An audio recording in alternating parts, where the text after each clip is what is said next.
More than 20% of the women said they never wanted to have kids, but only 15% of the men said the same. Meanwhile, 57% of the men said they did want to have kids someday versus 45% of the women.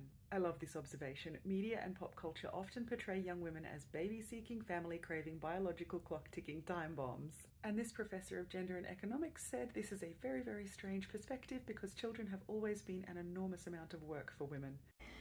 This isn't the case anymore, thankfully, but when I was dating in my 20s and 30s, it was so hard to find men that did not want children.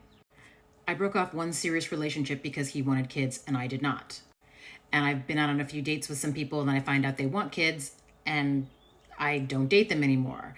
And they're like, oh, well, let's just live in the here and now. We're not talking about, I'm like, no, I'm not getting involved with someone who wants kids. And that was before I was sterilized. So especially if you haven't gotten your tubes snipped or removed yet, you definitely don't want to get involved with someone who wants kids when you don't, because that is the perfect opportunity for him to get you pregnant accidentally on purpose. And especially now, put you in a bind where you might not be able to get an abortion if you want one, or you might be manipulated, coerced, whatever, into having that baby when you do not want it. But yeah, I found this to be true in my life. Men are more interested in babies than women are because they don't actually have to raise them.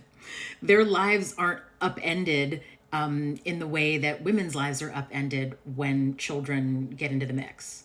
It's easy to want children when you're not expected to do any of that work. That's why in my 30s, I started dating younger. My partner was 29 when I first met him. We've been together 7 years, so he's 36 now. He just turned 36 in September. I turned 46 in October.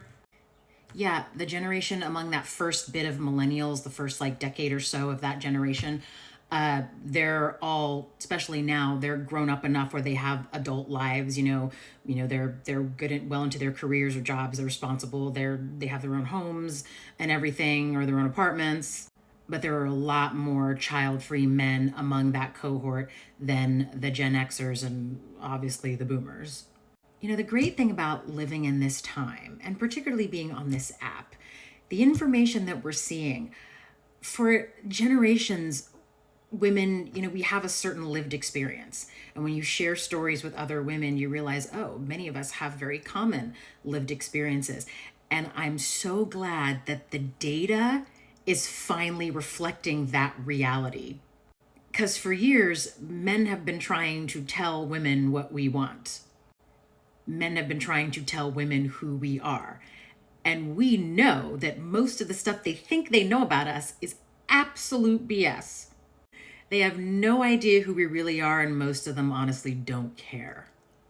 But we are now in the find out season, and a lot of these dudes are finding out.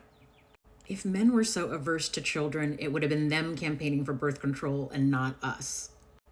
It's not in men's interest to allow us to control our own fertility, because then that cuts off the easiest way they have to control us and to trap us, getting us pregnant.